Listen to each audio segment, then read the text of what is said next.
The following is a production of DallasCowboys.com and the Dallas Cowboys Football Club. How about them Cowboys? Yeah, go Cowboys! This is Mick Shots. Streaming live on DallasCowboys.com and the official Dallas Cowboys app. Now, here are Bill Jones, Everson Walls, and Nicky Spagnola.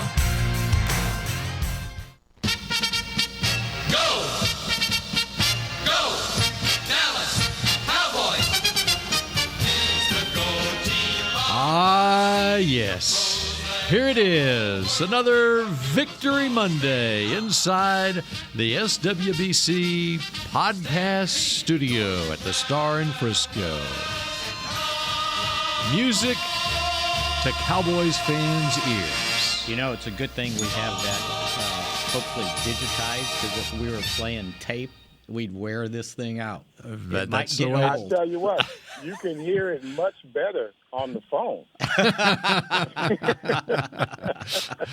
Then here inside the SWBC podcast studio on your headset, huh? Everson Walls is on the phone this Monday at noon. Hello, Everson. I am out here at the Rayfield Wright Golf Tournament, sitting in the parking lot in my air-conditioned vehicle. I'm watching us on Twitter. All right. Honoring the late, great Rayfield Wright.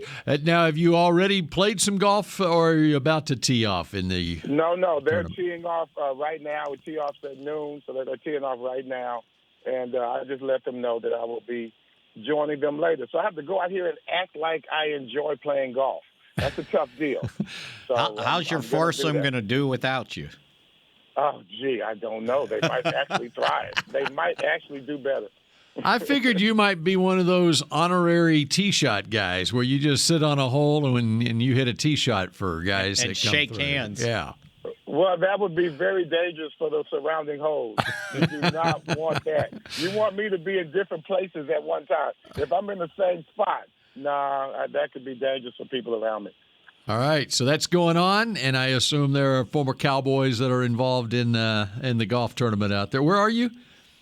We're at the Shaw Creek, I believe it's called, Shaw Creek, out here in Weatherford. Oh, okay. That's right. That's Rayfield. Was Rayfield stomping grounds out west of Fort Worth in Weatherford. That's right. He always did love this area, and it's Squaw Creek Golf Club out here on Ranch House Road. All right. Well, so we got a lot to talk about. Yes, so much to get into. After a 22-10 win over the defending Super Bowl champion Los Angeles Rams. And next up, those Philadelphia Eagles. Sunday Night Football coming up. But a lot to talk about from what happened yesterday out in L.A. at SoFi Stadium. You know what I told you on Friday about defending team champions? It's not the same team that won whatever they're defending. This is not boxing. This is football. Hey, listen, and I saw on a couple of the graphics this morning that my 1991 Giants, we were, as far as offensively, at this point of the season, we were one of the lowest scoring defending champion offenses in history. In 1991. Because you still didn't have Bill there, right? We didn't have either Bills. Yes. We had both Bills. They both left, and we were stuck with Ray Handley. and it turned out just like it sounds badly. And he made the wrong decision at quarterback. Yes, he did. Well, the Cowboys are surviving with the only decision they could make at quarterback with Dak Prescott out, because Cooper Rush continues to lean on that defense of this Dallas Cowboys team. And when you can do that, and everybody's like, well, how's he doing it? I said, well, all he's got to do is score 11 points, because the last two opponents, they held to 10.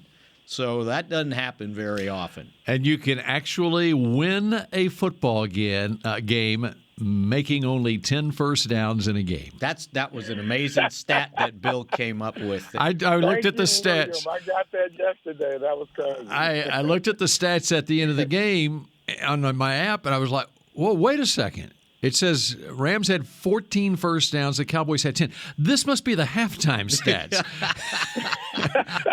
And then, no, that was the in the entire game, the Cowboys had 10 first downs. So I quickly did 62 years worth of research, and the last time that a Cowboys team won a football game with only 10 first downs made was Christmas Day 1971, a playoff game against the Minnesota Vikings in which they won 20-12.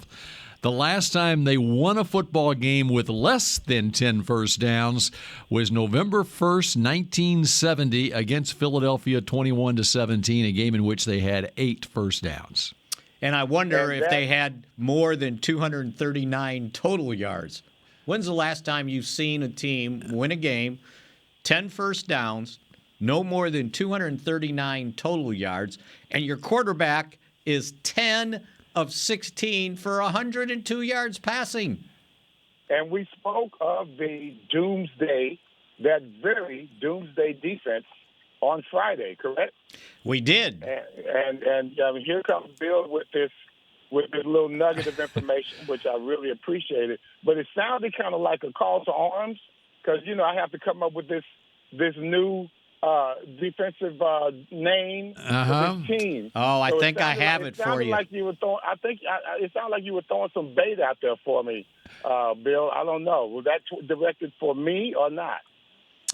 Well, I think I have it for you. Compliments of DeMarcus Lawrence. Okay. Mm-hmm. He showed the video on Twitter of his touchdown return, and it was hashtag underdogs, DAWGS. Wow. That's not. Cool. No, here's That's the name. Kind of cool, though.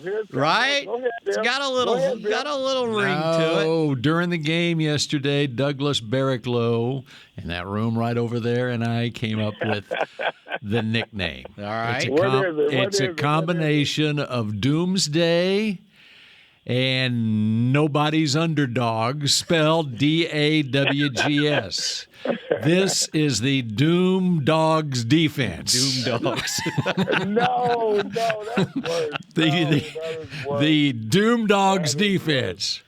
All right, so listen. Underdogs. I came up with mine, and you've had a few out there. Some guy came up on Twitter with the Marauders, which, kind of cool, but no, that it's just too, I think it needs to have two names. It's not. It's got to have. It is two names. It's two names. It's Dooms and it's Dogs. No. Dooms Dogs. No, mine's two. It's under and it's dogs. But even with that, both of y'all still suck. You meet the criteria, but yet it still sucks. So, well, we'll keep working on it as long as they keep playing like this. I got it right here. Okay, you got it. Okay. Right, something new. Don't strike out now. You already whiffed twice. That's true. That's so true. Okay. I'm coming with you can't get better than Doomsday, right? That's just the way it is. You can't get better. So you have to have somehow a derivative of that. So with Doomsday, I go DWA. Doomsday with attitude. It's new school. It's new school. It speaks to the different cultures of Doomsdays. Back then you had the more conservative Tom Landry, solid, just methodical, right? But these guys, they're new school. You know what I'm saying? They're the 3.0 we talked about. And when you start talking about, the NWA and how they brought this change to the music genre, these guys are bringing a change as well. Doomsday with attitude. Just DWA. No, it's Doomsday Tude. Tude?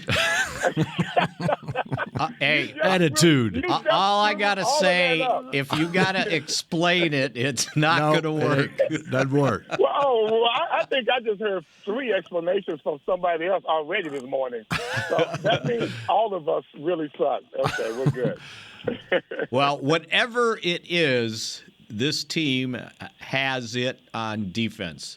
They were 3 plays away for totally shutting down the Rams. The Rams ended up with 323 yards.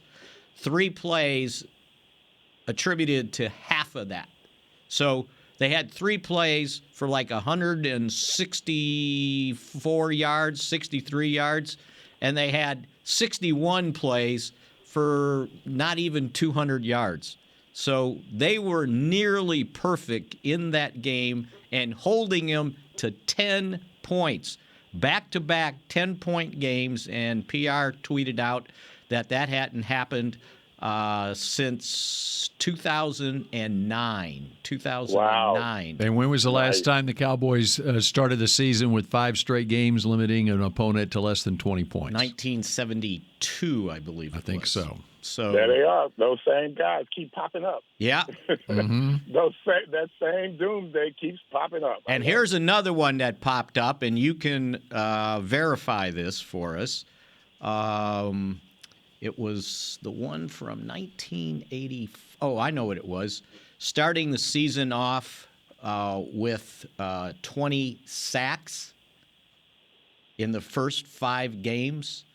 Now, the most, they needed to put an asterisk by it because it occurred in 1987. Doesn't count.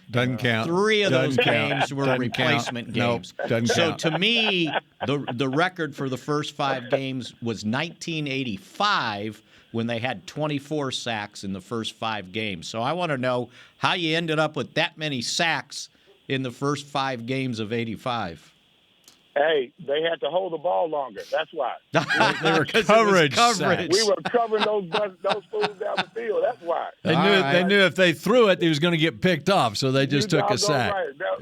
That was the last year I led the league in interceptions, so I was out there like a vulture. Mike Downs was waiting out there like a hawk. Come on, man. They had nowhere to go, baby. Nowhere to go. And I think the all-time season record for sacks, I looked it up, it was 1985 with 62. Yeah, I And- do remember that. We talked about that, I think, 2 years ago. And then the Cowboys right now are on pace for 68 because there's 17 games. So, But going to have an asterisk by that. because it's a 17-game season, right? Ah, But interesting. however you want to slice it, they won a game with 22 points that the offense only scored 1 touchdown. 2 field goals because they got a defensive return for a touchdown and a blocked punt that turned into a field goal, and they only, on that possession, gained 4 yards. So 9-0. And your best player was playing on 1.5 legs. Yeah, well, that fooled the Rams because it sure didn't look like it. You know what the thing is about him? Somebody will say, well, he only had 2 sacks. Well, he gets these sacks at critical times, right? He closed out the game with a sack. He closed out one of the drives in the fourth quarter with a sack. I think it end up they had to attempt a field goal because of it. And even Micah in other Parsons, games, when unbelievable. He didn't get a sack, Spags. He was creating sacks for other people. Yeah, or pressures that were creating. They should come up with a stat for a pressure that creates an incompletion. A sack assist. Yeah, or an incompletion assist. Because there were times where he was just getting rid of the ball, and somebody was probably getting a target or 2. Okay, so this game reminded me in some ways of a game, and we talk about the limited number of first downs, just 10 first downs. Right. You asked, okay, when was the last time that a team won a game with so few first downs and so few total yards, right? Mm-hmm. I got a game for you. You do.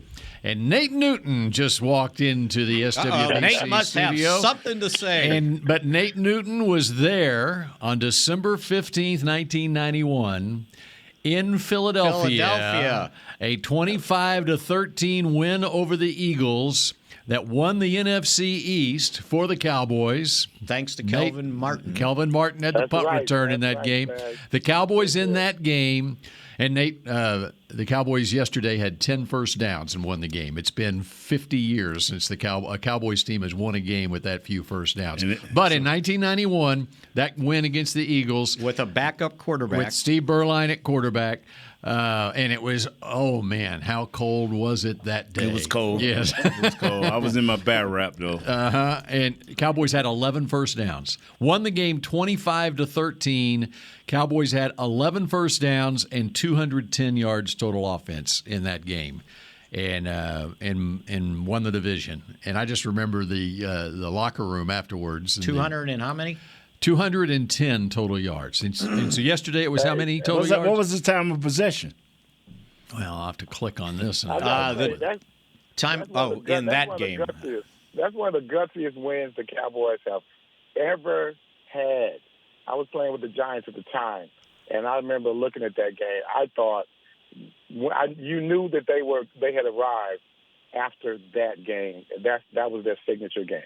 And Eagles actually had 32 minutes and 44 seconds. Yes. Cowboys had 27-16 in that game. I remember Jimmy telling Steve Berline was telling us before that game. Go ahead. You know, I don't care. Do not throw an interception. I don't care if you have to get rid of it. I don't care where you throw it, but just don't throw it to the other team. There you go. Don't take a sack. And don't take a sack. Well, that was on us because the game before that, they got them 11 sacks. That 11 sack game early in the season. Yeah. And I remember Jimmy telling us when we went into the meeting that coming week when we was playing them for that victory there. He told him, I don't care if you got to kick, scratch, gouge, hold. We don't want our quarterback getting hit. Okay. And he told him, I don't care if you finish the first half 0 for 11. Yes. Just do not take a sack and get these people all riled up. So Troy was sacked 11 times earlier that season, third game of the year. It was a 24-0 Philadelphia win. Cowboys had 8 first downs in that game and 90 total yards of offense. That's right. And 4 turnovers. Mm-hmm. But Berline was 9 out of 31 in this game. No picks. And we won the game. And won the game. Special teams, baby. It was 9 of 31 for 145 yards, 1 touchdown, no interceptions. What was Cooper Rush yesterday? 10 of 16. 102. 102. No so Berline actually threw for 43 more yards than Cooper Rush did yesterday. The key stat, no picks. One sack. We had 1 sack. One sack. And I gave that up. Oh, yeah. Yeah, I remember that. You know, I'm going to tell you something, Everson. It's amazing how it's hard for me to remember the great games and the great plays, but it ain't never hard for me to remember the bad plays that I made, man. Tell them, they haunt you forever. Yes. They haunt you forever. Wow. I don't care how minuscule you might think it is. Yes. That's something that you might remember, and you're still looking for that guy. You know, I just want to say this, man, before and I'm saying this on every show that I go on. I keep telling all you, and I'm finna use a bad word on this air. I keep telling all you knuckleheads how valuable Zeke is. You better quit lowballing Zeke. You better quit lowballing Zeke. Can we come back and talk about that when we come back here in just a second? Yes, sir. Okay, it's Zeke, it's Pollard, and it's Moore on the Cowboys win over the Rams. When and we knuckleheads, please come back, please. The Medal of Honor is our country's highest military award for valor in combat. More than 40 million individuals have served in the armed forces since the Civil War. Fewer than 4,000 have received the Medal of Honor. The National Medal of Honor Museum will be a place to preserve these legacies and inspire America. It's being built right next door to the Dallas Cowboys in Texas. Help us honor our country's greatest heroes. Learn more and get involved at mohmuseum.org. We paid how much for those lessons? Shh, she's doing great. Oh yeah, totally. Can you pass me a Pepsi Zero Sugar? Great job, honey! Oh, look at that. That's not the end. No way. Now it's time for the encore. You know what? You're right. 5 times? Not enough times. For everyone who traded in rock concerts for their kids' recitals, you've compromised enough. Pepsi Zero Sugar. That's what I like. Nobody protects you from mayhem like Allstate. You hear that? I'm a torrential downpour. Torrential? What's that even mean? It means you can't see out of your windshield. And if you have the wrong car insurance, you might have to make it rain to fix your bumper.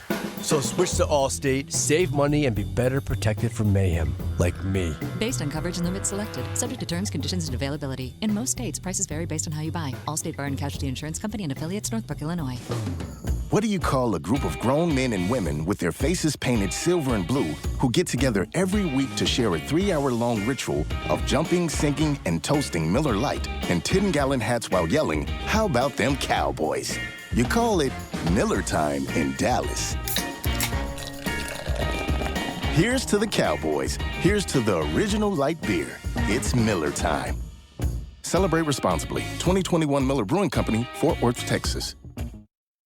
Back to Mick Shots. K-Post Roofing and Waterproofing, proud partner of the Dallas Cowboys. From corporate homes to your home, have your roof checked by choice, not by chance. Call now, 214-225-4860, kpostcompany.com. Okay, let me set this up with this little stat. We talked about it on Friday against Sean McVay's Rams. When the Cowboys have played against the Rams the last 4 times now, okay, the importance of the run game. Yes, absolutely. You remember 2018? I remember it well. Playoff game at L.A. C.J. Anderson and Todd Gurley went off on the Cowboys. The Rams had 273 yards rushing, and the Cowboys had 50 yards rushing. The next year, the Cowboys hosted the Rams, won 44-21, and outrushed the Rams 263-22. The next year, close game, 20-17. Rams won the run game, 153-136. Yesterday, Cowboys win 22-10. Cowboys ran for 163 yards, and the Rams ran for 38 yards. So there you go. And that was what we were worried about before the game, right? That the Rams would run right over them. And, you know, they had 38 yards, and it was 15 carries. 14 carries were for 25 yards. There you go. All right, Nate Newton. We're talking run game. Let's talk Zeke. You know, I do this on my show every week. You know, if you're looking for identity, and every time we got beat last year, oh, they were more physical than us. Oh, they ran the ball better than us. All of these things that we have in one guy on this team. We went out and drafted a young guy from Tulsa who we said was physical. He liked to run the ball. And so now you got 2 guys on the team that want to be physical, your left tackle and your main running back, Ezekiel Elliott. Yesterday you went into a hostile territory with a great all-world defensive tackle that can move all over the field. And you, in your first 3 series, featured Zeke. And all of a sudden, you soften them up. Game is close. They go up. They put Pollard in, and all of a sudden, he just breaks through. How was that so easy? Because Zeke, for 3 series, took on the blunt of all they had to give, and he softened them up, and he made a big play for this kid. See, people don't understand that. And then when the quarterback later on in the game in the first half, when the quarterback points to the Mike backer and then to Jalen Ramsey, number 5, saying, 1, 2, these are me and your guys. He told Pollard, this is me and your guy right here and right here. The linebacker steps sideways. He don't come forward. He steps sideways. Pollard looking at the linebacker, and here's comes Jalen bearing down and almost broke your quarterback back. And now you're going to tell me about a 57-yard run when you're about to lose your second quarterback? No, sir. And it could have caused a touchdown as well. That Thank could have easily been a scoop and score. So to emphasize what Nate was talking about, if you go to the fourth quarter. Yes. It was the Cowboys' second full possession in the fourth quarter. They were up 19-10. They got the ball at the 48-yard line. Yes. 2 tight end, 5 yards. 2 tight end, 3 yards. 3 tight ends, 7 yards. All Zeke. Then they bring in Pollard, and I saw this. They hit Pollard in the same hole that Zeke had been running in, but his speed fooled him. Yes. He popped through there, and they weren't ready for the change. Thank you. Right? Yeah. And he hit it for 8 yards. So they had 1, 2, 3, 4, 5, 6, 7, 8 plays in a row with 2 or 3 tight ends or a fullback in the game. And they ended up driving all the way to the field goal that gave them the 22-10 in that series. I think they threw maybe one pass the whole time. They just ran. They threw one slant pass to CD. And then on top of this, Everson and you guys, we was down. Maybe they was leading the time of possession, but they came in and they pounded that ball, and we came within a minute of having 30-30. If our defense can play 30 minutes or less a game, we will be in every game. But the fear for me is that we start giving up them 32 minutes, and it's going to hurt our defense. But yesterday, at certain times, my hat's off to Kellum. Yep. This dude, and last year when I said this, we went away from the run. But this dude has figured it out. Now you're talking about people looking at you in a different light, because I know everything in his heart want to throw that ball. Hey, wait, hold up. You got to stop right there. What did you say, Bill? And I will always remember that. It's in his DNA. Oh, yes. Yes. When you said that, that just cleared everything up. Okay. He can't help himself. But when you fight against your instincts, the way I know he's been, and the way he's been handling this team, especially when Dak went down, to me, that says a lot about him. And I'm glad you're saying that about Zeke as well. This is a guy that can pick up blocks better than any running back I think I've ever seen. I mean, he is putting his head in. You remember how Ron Springs used to pick up blocks? That's right. He picks up blocks just like Ron.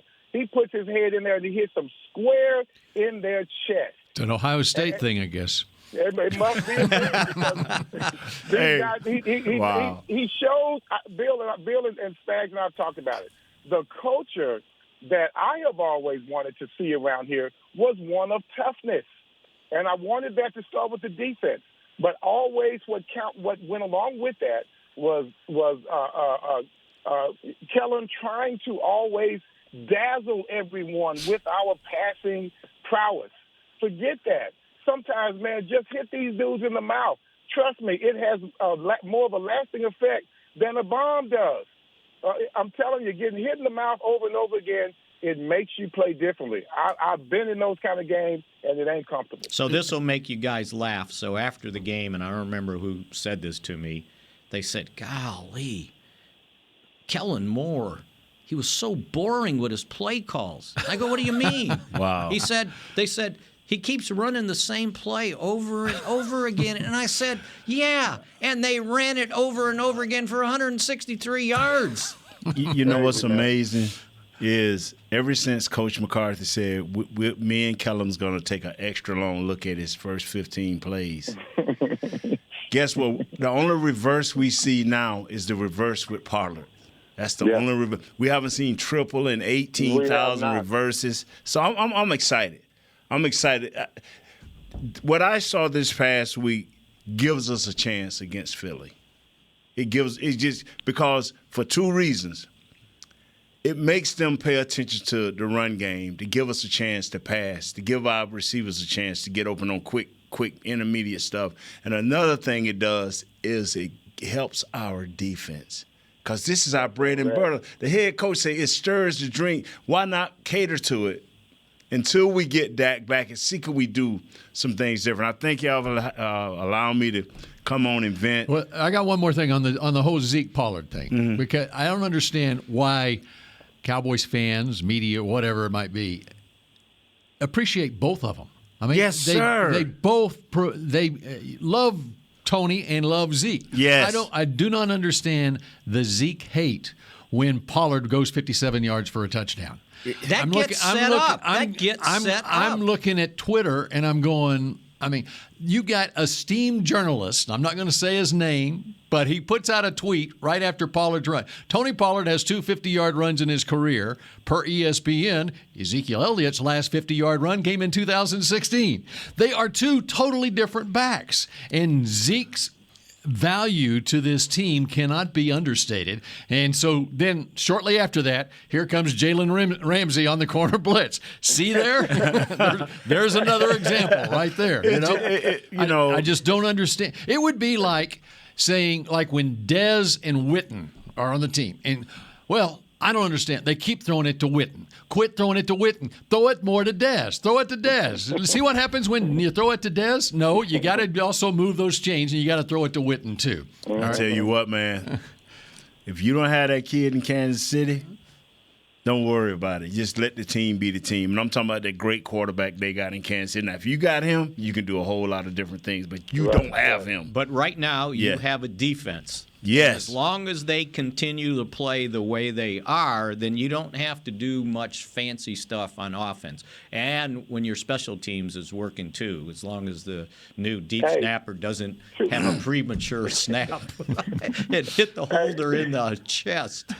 Wow. Hey, two things that travel well: defense and a running game. Yes, sir.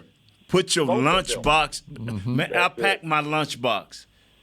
All the great coaches that I've known, even the ones that like to pass the ball, know when they go on the road, if they want to calm their team down, get your defense out there and get your running game going, and then you have opportunity. Our special teams have been nice. Every time. Our special teams have been nice, too.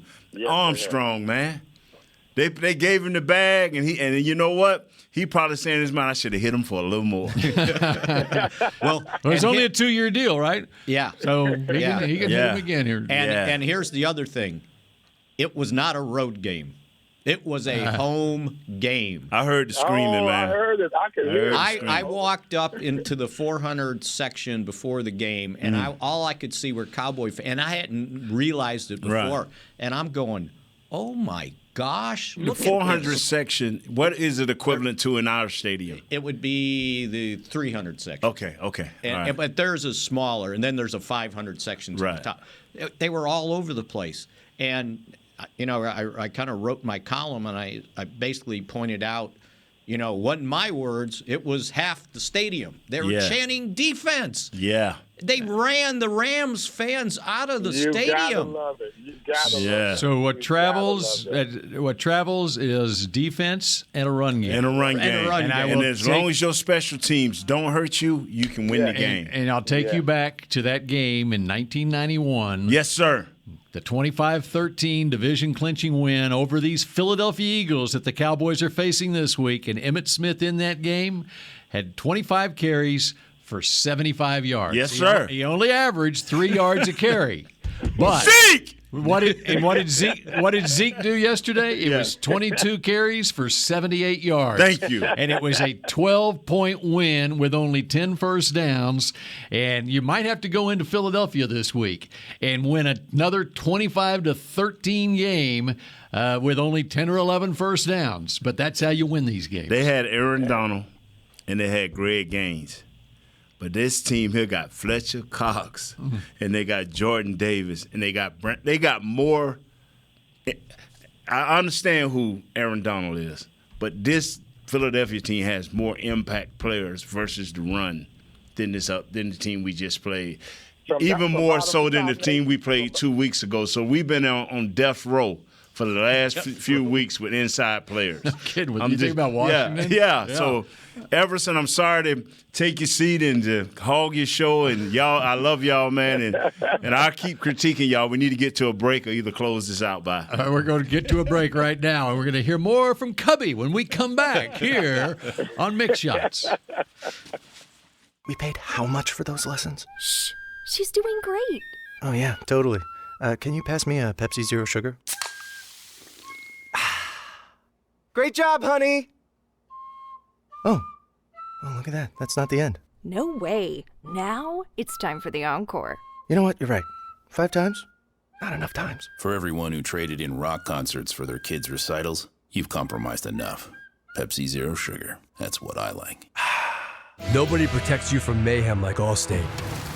You hear that? I'm a torrential downpour. Torrential? What's that even mean? It means you can't see out of your windshield. And if you have the wrong car insurance, you might have to make it rain to fix your bumper. So switch to Allstate, save money, and be better protected from mayhem, like me. Based on coverage and limits selected, subject to terms, conditions, and availability. In most states, prices vary based on how you buy. Allstate Bar and Casualty Insurance Company and affiliates, Northbrook, Illinois. The Medal of Honor is our country's highest military award for valor in combat. More than 40 million individuals have served in the armed forces since the Civil War. Fewer than 4,000 have received the Medal of Honor. The National Medal of Honor Museum will be a place to preserve these legacies and inspire America. It's being built right next door to the Dallas Cowboys in Texas. Help us honor our country's greatest heroes. Learn more and get involved at mohmuseum.org. The season is finally here. For months, we've been gearing up to win. Now it's time for the team that performs on any field, United Ag and Turf. With John Deere zero turns for mowing, compact tractors for loading, mini excavators for digging, Gator utility vehicles for hauling, implements for grading, hay tools for baling. United Ag and Turf, for winning. The official Ag and Turf equipment supplier of the Dallas Cowboys. Visit UnitedAgAndTurf.com for more. Back to Mick Shots.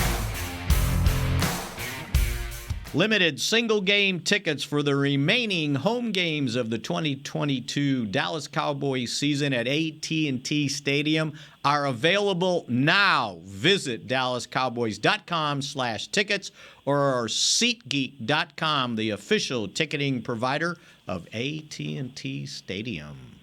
All right, we've got 8 minutes left on the show. Everson, I want to give you the opportunity, since you aren't in studio, if there's anything top of mind that you would like to address here in the last few minutes of the show. Well, I mean, the obvious is, the more Cooper Rush keeps winning, the more Dak naysayers are out there, trying to put a nail in his coffin. And you hear that from, like, all ends of the spectrum, both ends of the spectrum. And that's something that I think is very disrespectful. I mean, when you look at what Cooper's done, it's amazing. One thing that he has going for him is a lack of turnovers and making those big plays when it's time to make big plays. But let's be real. This team knows where their bread is buttered. And I'm hoping that as soon as Dak returns, that we continue with this trend in regards to our play calling. Because even with that, even with diminishing Dak's pass attempts, I still think that his outcome would be a lot better than Cooper Rush. I think that's just the way it is.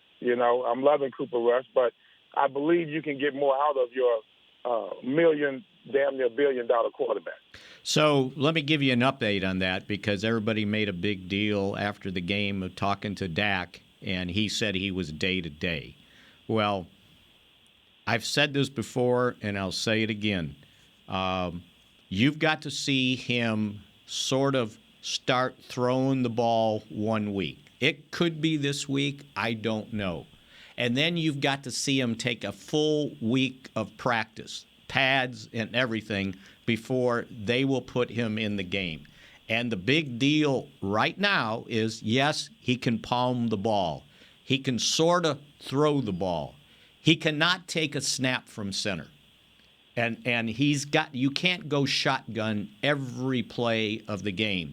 And if you remember where the break is and how the fracture occurred below his thumb, it was a pressure thing, right? He got his hand hit and the thumb bent backwards. Now, what happens when you take a snap with your top hand? The ball hits that thumb and bends it backwards. Now, the plate's going to help, and the fracture is healing, on its time. It's supposed to see the plate could also hinder his passing accuracy. Well, it shouldn't. It's not that big.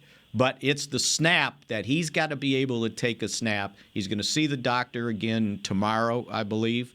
and they'll get a better picture of where the fracture is. But he's got to be able to take that snap before they sent him into a game or before they give him a full week of practice. So I'm thinking at the earliest is it Detroit after? Detroit and then Chicago and then the bye week. And Chicago and the bye week. And I don't think they're thinking, oh, well, we can sit him Chicago and then he's got the bye. I think what they're thinking is when he's good to go, he's good to go. But I don't think it's this week for sure. So we'll see how it pans out. And he seems to be, everybody's getting, well, he's going to press it. No, you can't play with that pain. You'll start fumbling the darn ball on the snap, and that's the last thing you need. So as long as the defense continues to play the way it is, they are the ones that are buying them time. Because if the quarterback only has to score 11 points, we've got a chance to win. There you go. News around the league in our last few minutes here. Matt Rule has been let go in Carolina. He will be landing on his feet with a college job very soon. You think he's opinion. More suited to college? I don't know. I think he could probably, in a better situation, and he could be an NFL coach. Right. But, so much of it is what do you have to work with? Well, who's your quarterback? Exactly. And I think he should be a front runner for that Nebraska job. I think he would do a great job at Nebraska. And there's several other openings now in the college ranks. I think Texas found out the value of a good quarterback because that kid is awfully good. Yes, he is. Yes. Do we even want to talk about our picks to click? Because I think all of us suck. Not so much the score. I think the players we picked. No, right? we all picked the right pick to click. We all picked Micah. Yeah, every week. Every week we pick Micah. Pick so yeah, we can't lose, right? We'll lean on that. I believe I had Van Der Esch. Yeah, you did, Van Der Esch. What is his? He had 5 tackles.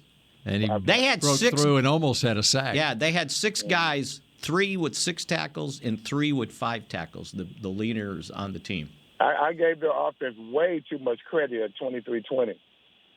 I had 24-21, so not real close. Yeah, and I was 24-16. Yeah. And I had Kevontae Turpin because of his preseason exploits they just won't give him a chance, will they? They will not give him a chance.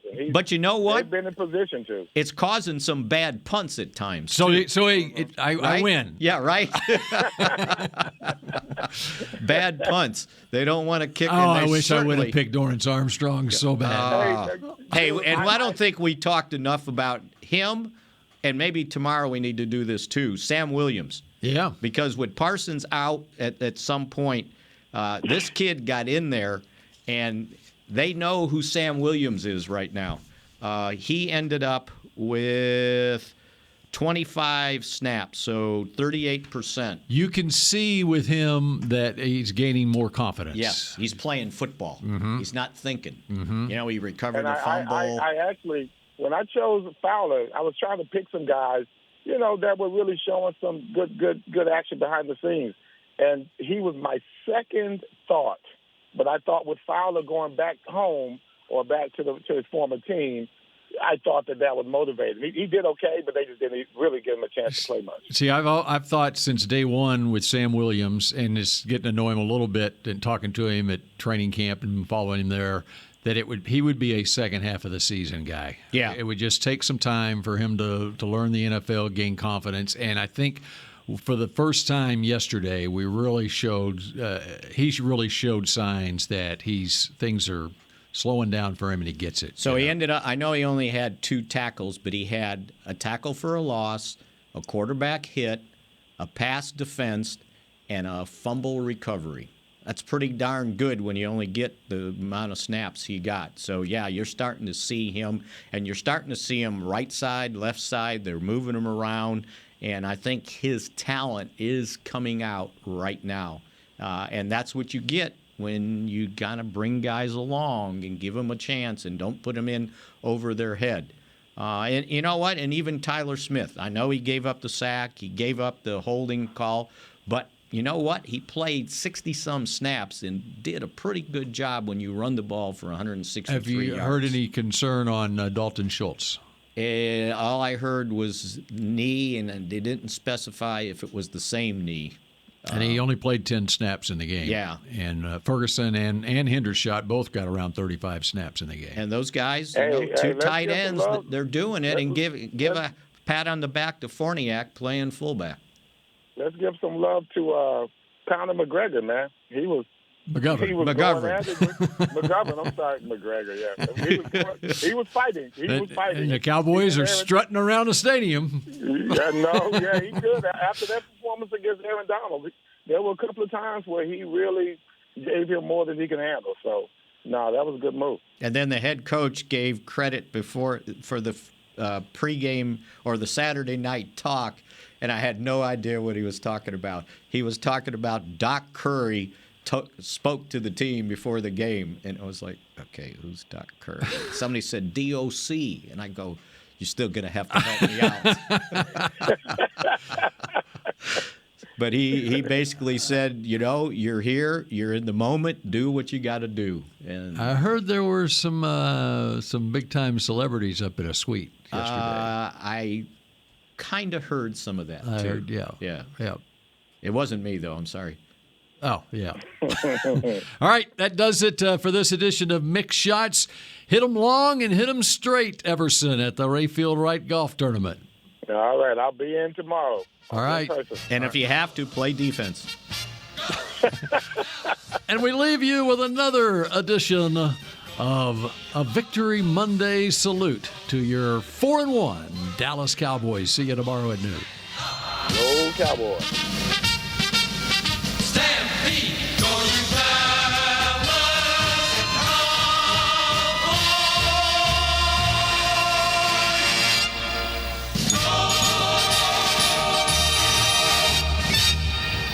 This has been a production of DallasCowboys.com and the Dallas Cowboys Football Club. How